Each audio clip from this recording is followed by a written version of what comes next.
Our reading this morning continues in the book of Ruth, and this morning we're reading chapter 4. No sooner had Boaz gone up to the gate and sat down there than the next of kin of whom Boaz had spoken came passing by. So Boaz said, "Come over and sit down here." And he went over and sat down. Then Boaz took 10 men of the elders of the town and said, "Sit down here." So they sat down. And then he said to the next of kin, "Naomi, who has come back from the country of Moab, is selling the parcel of land that belonged to our kinsman Elimelech. So I thought I would tell you of it and say, buy it in the presence of those sitting here and in the presence of the elders of my people. If you will redeem it, redeem it. But if you will not, tell me so that I may know, for there is no one prior to you to redeem it, and I come after you." So he said, "I will redeem it." Then Boaz said, "The day you acquire the field from the hand of Naomi, you are also acquiring Ruth, the Moabite, the widow of the dead man, to maintain the dead man's name on his inheritance." At this, the next of kin said, "I cannot redeem it for myself without damaging my own inheritance. Take my right of redemption for yourself, for I cannot redeem it."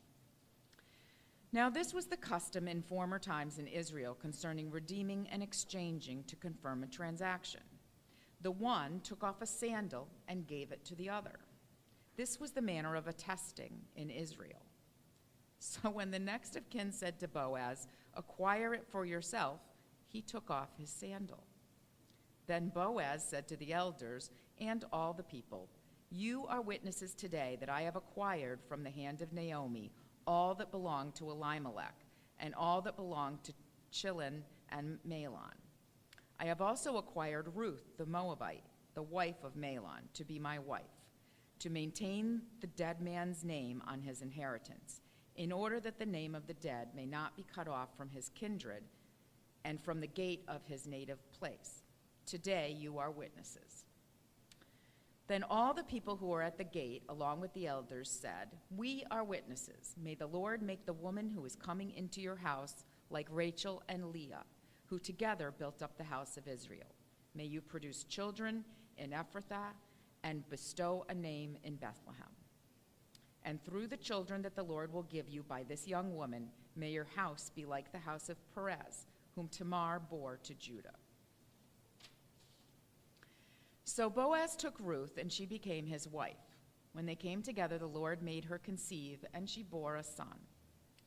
Then the women said to Naomi, "Blessed be the Lord, who has not left you this day without next of kin, and may his name be renowned in Israel. He shall be to you a restorer of life and a nourisher of your old age, for your daughter-in-law who loves you, who is more to you than 7 sons, has borne him." Then Naomi took the child and laid him in her bosom and became his nurse.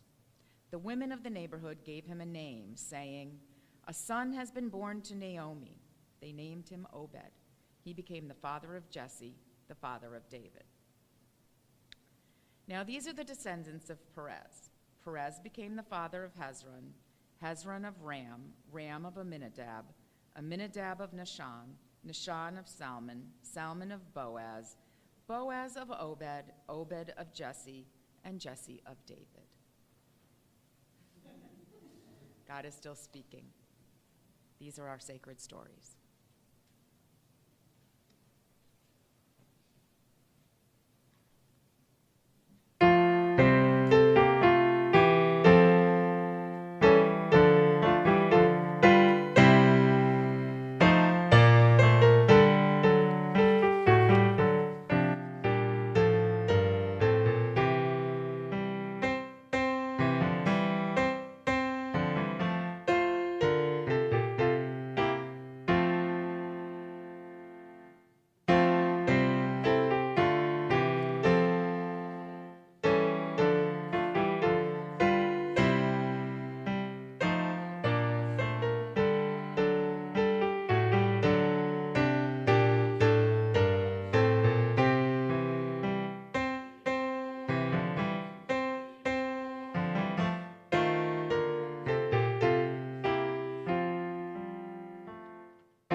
Amen. You may be seated.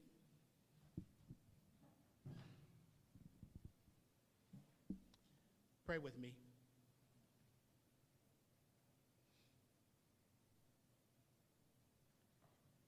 Fill my cup, Lord. I lift it up, Lord. Let it overflow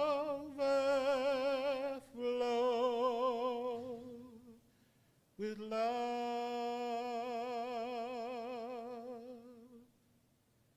Fill my cup, Lord.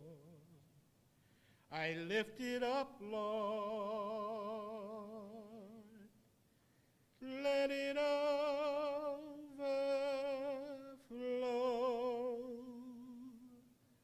with love. Speak, Lord, for we, your people, are listening. Amen.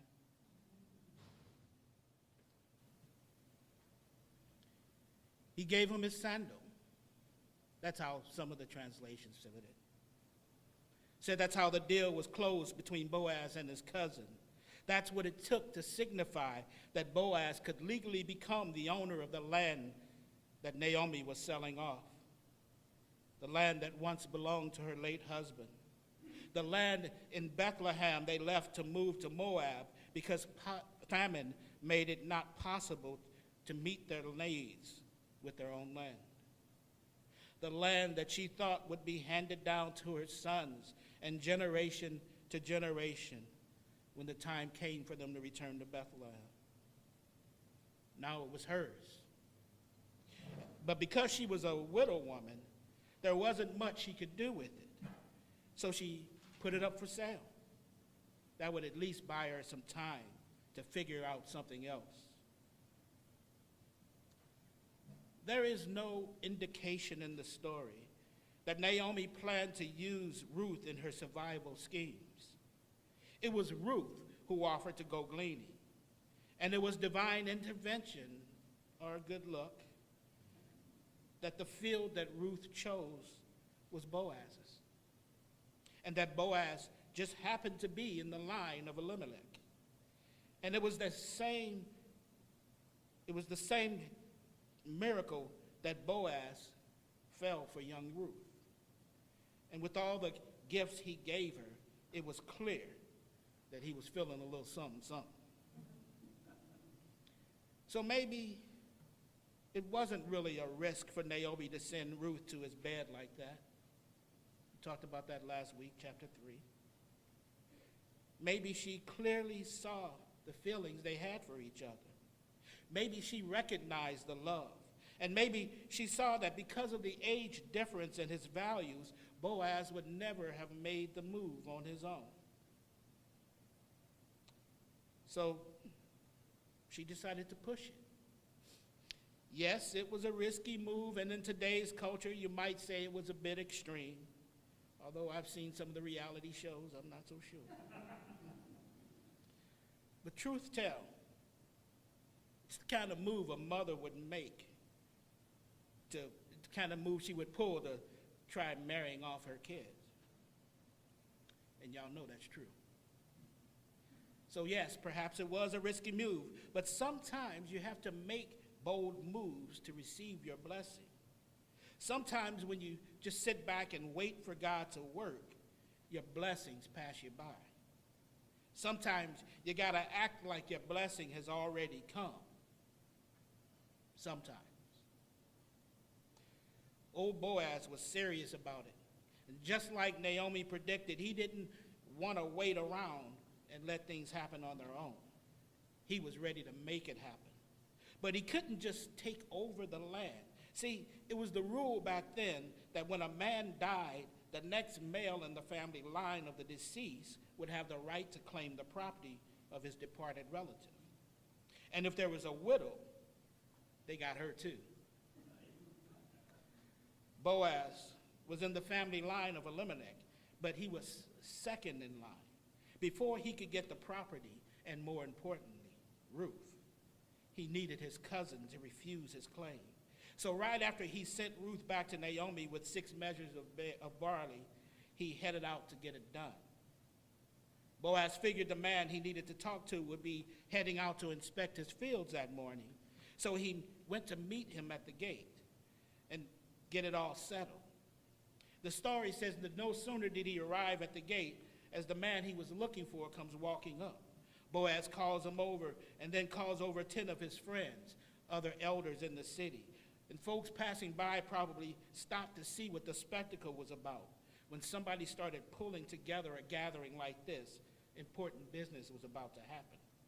And this was serious business for Boaz. He didn't mind the crowd. In fact, he wanted the witnesses. Boaz greeted his cousin and told him about Naomi's land. The cousin probably thought about it for a minute. This could be a good deal. Really wouldn't cost him much, and he'd get his hands on more land. More property meant more wealth, and more wealth meant more influence, and more influence meant more power. This could be a good move. Okay, I'll do it. I'll accept my right and claim the land. And then he probably turned back to his people and was high-fiving and celebrating their new white windfall. I imagine old Boaz was a bit of a loss. This wasn't how he was expecting this to go. He was so excited about getting Ruth that he didn't even consider it not going his way. He was not happy. In fact, he was probably panicking a little bit. But the law said that as the first in line, it was his cousin's choice. And Boaz was a devout Jew. He tried his best to obey the law, even the parts of the law that contradict the other parts of the law. He obeyed all of it. He had no choice but to step back. His cousin was a good man. At least Ruth would be protected. But I imagine the disappointment showed on his face. Okay, he said. I guess I'll go let Ruth know, get ready for your marriage. Cousin stopped mid-high five. Let what know who about what? Huh? Ruth, he said, a slither of hope returning to Boaz. Ruth is the widow of Elimelech's son. She comes with the property. When you take over the land from Naomi, you also get the son's widow, Ruth. That's the law. But you know that, right? Cousin wasn't ready for that. He didn't know about Ruth when he agreed. According to the rules, he would have to marry Ruth, and since she was the widow's son. Otherwise, she could argue that she was the true holder of the property, not Naomi. I mean, she would probably never do that since she loved her mother-in-law so deeply. But he didn't know that. To his mind, she could probably hold him up in probate court so long he wouldn't get anything for the property for years. That's assuming he won the case, and that wasn't guaranteed. Sure, he could marry her, but the fact that Ruth was young made the problem even bigger. If he married her, he would have to get her pregnant. If he didn't, he would lose face. Folks would be wondering why he couldn't get his pretty young wife in the family way. It wouldn't matter how much property he owned. He would be considered weak. He had to give her a son. But according to the law, if she had a son, that son would be the owner of the property. So, owning the property was about building generational wealth. The judges came up with this rule to make sure that the wealth stayed with the family. That's the way it worked. So if he gave Ruth a son, which he was expected to do by society, he could end up losing the property after all. Maybe even more than just that property. He might lose some of his other holdings too. And while that might be good for Elimelech's line, it would be bad for his. Just getting Naomi with the land was a different story. She was too old to have a son.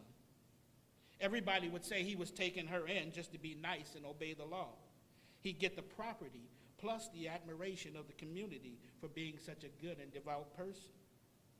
But Ruth was young. She could mess up everything. Nope. Any way he looked at it, when you add it all up, it just wasn't worth the risk to him. All he wanted was the land. There was nothing altruistic in his actions. He just wanted the land and the benefits that it might bring to him. He didn't really care about anyone else. So no, he wasn't ready to take a chance like this. No good businessman would. It was too big of a risk.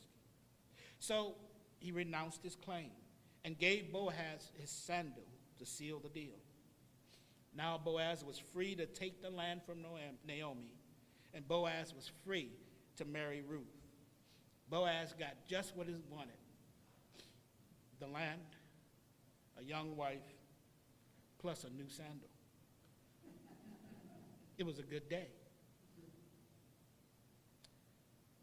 Folks, this story, as I said last week, is straight out of romance novel writing 101.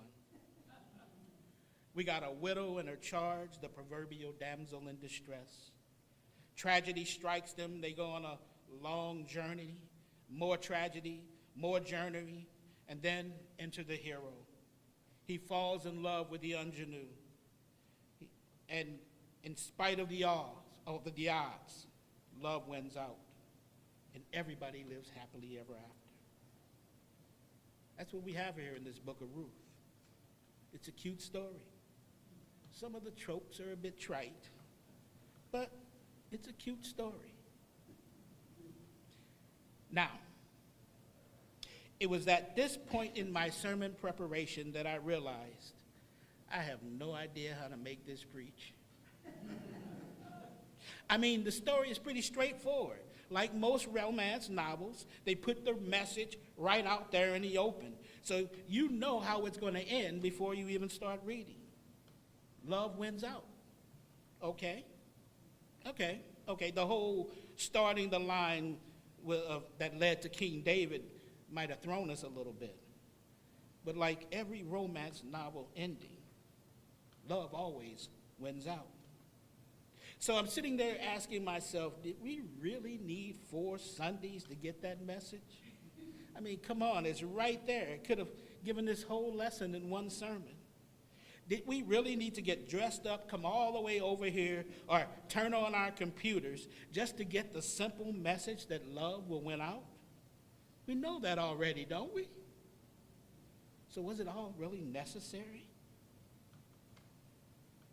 Well, yeah. Yes, it is. It's very important that we are constantly reminded that love always wins out. Because I don't know about you, but I often forget that. Even when I look at the mess that's going on in the world right now, when I look at the obvious lies, the obvious hatred, the obvious greed, and that's just the church, I get angry. And I got to tell you, some of the things that I think, I have to immediately ask for forgiveness over and over again. When I look at the troubles I face in my life, even when things are going well, there's always stress and strife in our lives, and it wears us down, and it's very easy to give up. So every once in a while, I need somebody or something to remind me that love always wins out. If you have any doubt, love always wins out. If you love, if you live your life led by love, everything ultimately works out, always. That's the promise of the covenant. And I believe in the covenant. Naomi was angry. She was an aging widow, and because she'd lost all her men, she had nothing. And that made her mad at her God, because her God was supposed to take care of her, and frankly, God was failing at the job. But what made her even more angry, I imagine, is realizing that even though she clearly had the smarts and the ability to take care of herself, the society and culture she lived in wouldn't let her. But she didn't give up. She didn't quit.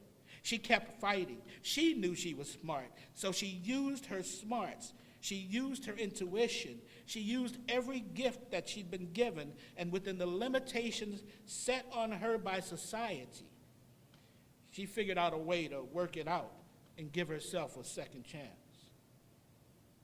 And even though her faith was challenged, even though she was starting to doubt her God, she never fully lost it. God promised her that things would work out okay, and she believed it. So she was going to keep doing what she needed to do to make sure it happened. And you know what? You heard the end of the story. Love won out. Church, I hope we can be like a Naomi. It's no wonder that Ruth followed her mother-in-law. It's no wonder that she wanted to be near her. Naomi was a phenomenal woman. So Ruth tried to be like her. She knew that she was also smart, and she wasn't afraid to take a risk either. It was a risk for her to leave her home and follow Naomi. It was a risk for her to leave the gods of her home and follow Naomi's God. It was a risk to go glean in the fields of someone she didn't know. She not only was an unattached female, but she was a foreigner. It was a risk to carry out Naomi's scheme and sneak into Boaz's bed that night. But Naomi took risks and told her that it would be okay. And she loved Naomi. She trusted in love. So she trusted that it would all work out. And then there's Boaz in this story. Boaz is one of those kind of people who does what's right just because it's the right thing to do. And because of his faithfulness, he is in a position to rescue Naomi and Ruth. Oh, sure, his feelings for Ruth may have been the reason he went so far with his assistance. But it was also clear that he would have stepped aside and ignored his personal desires if his cousin had wanted to keep his right and claim Naomi's property. His love was such that he wanted most to see Ruth taken care of. Yes, he hoped it could be him doing the caretaking, but it was more important that she be protected. He didn't care about the land. He didn't care about his line, his inheritance. He cared about love, and love is what led his actions. Are you in a position to be someone's rescue? Let me rephrase that. You are in a position to be someone's rescue. And I'm not talking about your economics. I'm talking about your heart, your spirit, your soul. Are you ready to let love lead you to make what most folks would consider a bad business decision? Would love make you take risks, to step out on your faith? Are you ready to love, to be love? Are you? Whoever you are, wherever you are, you deserve to be loved. And you know what? You are loved. So because you are so thoroughly and completely loved, you can go out to the world and be love. Let love be your guiding light, the foundation upon which you build the tower of your life, the fire that ignites your heart into action, the hope that rocks you to sleep each night. Because you know, with all your being, you know deep inside you that you are loved, and that love always wins. So yeah, life will get crazy, and when it does, when the affairs of being alive in this world today makes you want to holler and throw up both your hands, I try to remember love, because I believe in love. I believe in love. I believe in love. So even when I can't seem to find it out in the world, even when I feel lost and alone, I know that there is love out there looking for me. And if I can't find it out there, I can find it in my heart. And that knowledge keeps me moving. That knowledge pushes me to take risks. That knowledge gives me peace.